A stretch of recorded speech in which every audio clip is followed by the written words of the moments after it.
Hello, YouTube University students, and welcome back to Opa's Garage. Long time no see. Haven't made a video in a while because I've been working a lot of hours at my real job, but I'm still tinkering out in the shop. Figured I'd throw together a quick video just to let y'all know that I'm still alive. Let's take a look at what I've been tinkering with. So I'm working on a 7.3, imagine that, and I got the valve covers off, got everything all cleaned out of there. You can tell that the under valve cover harness is gone, and as you can see, the injectors have been pulled. So usually when you see 8 injectors out of a 7.3, that means one of two things. You're either doing O-rings or you're doing the thing that everybody loves to do, you're doing the injector cups. And on this one, I happen to be doing the injector cups. Now, I have the Rosewood diesel tools. There's a couple different companies that make these tools. They're all pretty much the same with the exception of the riffraff tools. The riffraff tools don't use a hammer-in style installer. They use a press-in style, but most of the time the removal tools are the same. I think riffraff's removal tool is also different. But anyway, one of the biggest problems with this tool is getting it back off of the cup. And this is the easiest way that I've found to do it. I take a pair of good vice grips that have the rounded jaws. I clamp onto the end of it. And then I take a impact and nice and easy. I don't just hammer on it. Nice and easy.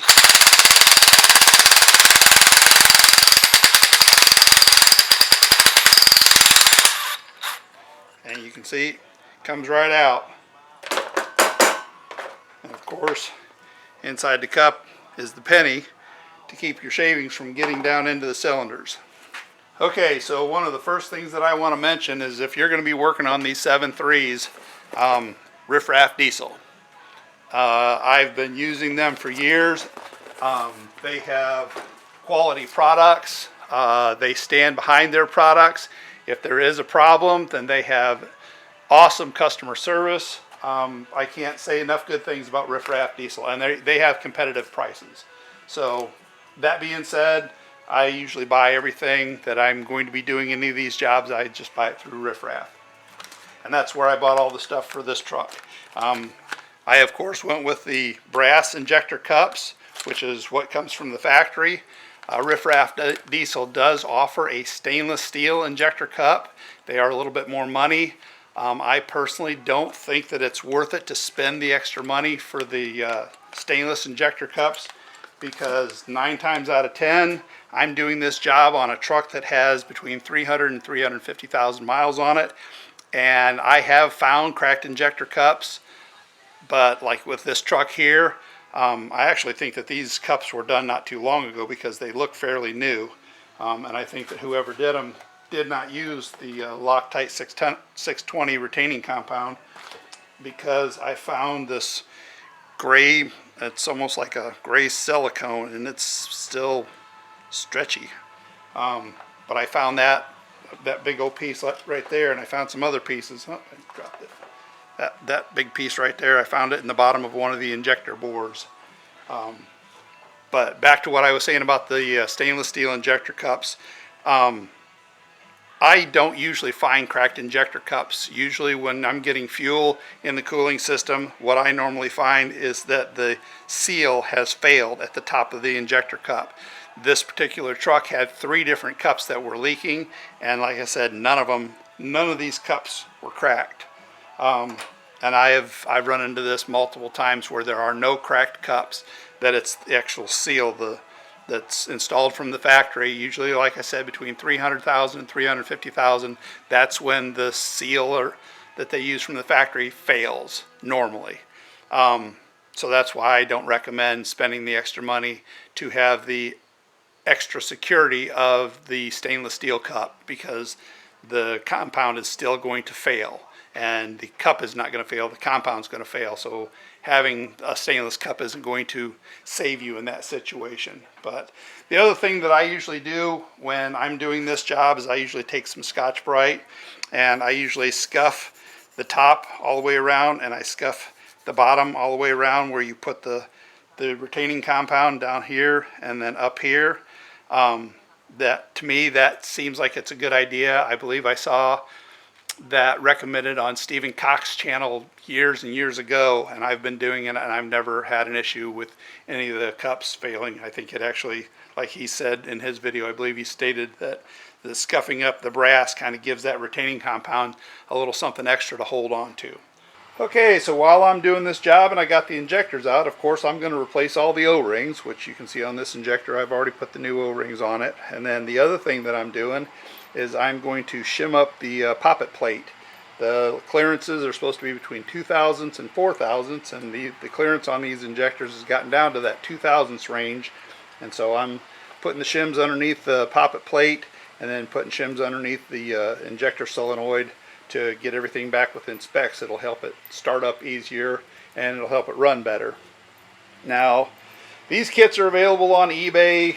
They're between $20 and $30, I think. The one thing that I do find interesting is I have not been able to find, like on Riff Raff Diesel or Thoroughbred Diesel, I've not been able to find any of those sites that sell these shim kits. So I don't know why that is, but I can tell you that these shim kits, they're relatively cheap. They do come with tools.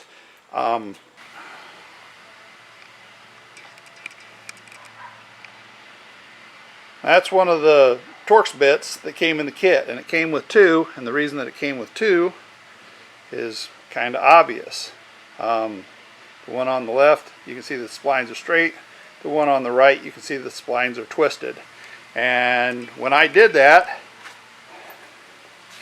I had this bit in this handheld screwdriver type tool, and all I was doing was just trying to take the bolts loose for the injector solenoid, and it just twisted the splines like it wasn't nothing, and the bolt did not break loose. So I recommend getting you some good quality tools. You buy once, you cry once, and when you're doing a job like this, you're not going, oh crap, now I got to run to town to get me some more bits or whatever. This kit also comes with these little socket looking things that are for taking the bolt that is in the center of the poppet plate, taking that bolt out. And it's kind of an unusual deal.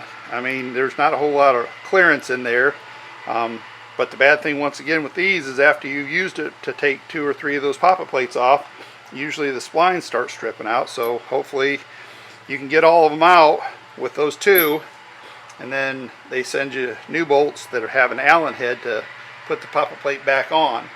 But if you do find that both these end up failing before you get your poppet plates all done, then you can take a 4mm socket, and this is a 4mm 6-point socket, and I just ground the end down enough to where I could stick it down in that hole, get enough clearance, and then you can use the 4mm sockets and then ground down at the end to get the rest of those and finish this job up. So once again, highly recommend getting good quality tools. Spend the money, and then you don't have to worry about it.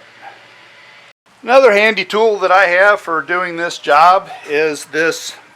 It's called a manual fluid evacuator, which is a big long sentence, fancy sentence for it's a vacuum pump.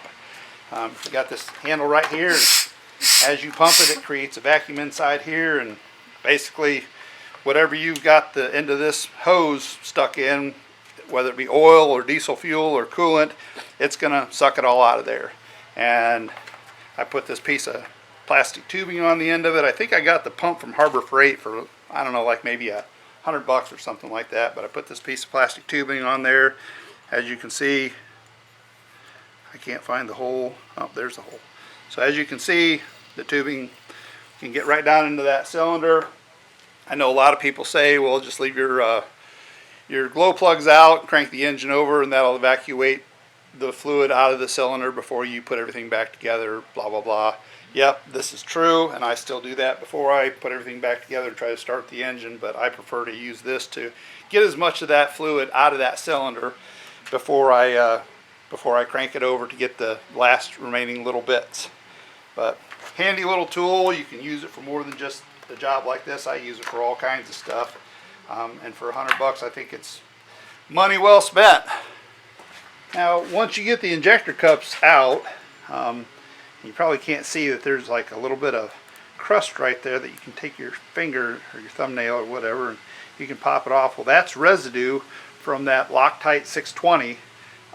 Some of it will come off with the injector cup itself, but most of it usually stays inside the injector bore in the engine. And so I've got a couple of little wire wheels that I attach to my die grinder with this 6-inch extension. This one here is great for getting the residue that's up around this area. You can see that it kind of fits in the cup, but it's about the same size. You're going to want to use one of these little die grinders as opposed to using a drill, just because a drill is not going to have enough oomph to get this to kind of flare out and really scrape the walls really good of the injector bore and get that residue off of there. And then I've got this one for getting down where this is, and then along the bottom there. A lot of times I end up having to take a screwdriver and pick at the stuff that's at the bottom of that injector bore. And I couldn't find it. This is a new one because I couldn't find the one. What I'm going to have to do with this is I'm going to take and probably cut a lot of these outer bristles off to where that's probably about half the size of what it is now, and that way when I stick it down in there, it'll get everything as far as at the bottom of that injector bore. But these are handy little doodads for cleaning stuff up. I know that there are several different places that if they sell the injector cups, they offer like little hand brushes. I've had those. I don't feel like they work all that great. And you want to get all that residue out of that injector bore so that when you stick the new cup down in there with the liquid of the Loctite 620, you're not having little voids and divots where there's still some remnants of the old dried up 620 from the old injector cup. Last but not least, I want to tell you about this little doodad. This is, everybody I'm sure knows what this is. It's a borescope. I'll turn it on real quick. This one's made by Vevor or Vevor. I'm not sure. Vevor. But anyway, as you can see, it's got a little light at the end of it. One of the things, it's got a nice big screen. You got this little wheel here that you can take the camera in and you can swing it back and forth. It has a camera button to where while you've got it focused in on something, you can hit the camera button and it'll take a picture of it. The nice thing about how tiny this is there's an injector cup and it goes right through the injector cup. So you can take this and you can stick it right down into that cylinder, look around inside that cylinder. In fact, let me show you that real quick. Okay, I've got the camera zoomed in. If you look, you can see that I'm actually down in the cylinder looking at the piston itself. There's a little bit of residue, a little bit of oil still in that piston. I'll go ahead and I'll drag it up out of here. Hopefully that camera's staying focused on this. But you pull it right up out of the cylinder. Now you're in the injector bore. It's got a nice good clean picture. You pull it right up out of that injector bore. You can look and make sure that you got all the residue out of the injector bore from the Loctite. And pull it right up on out of there. And voila. So very handy tool.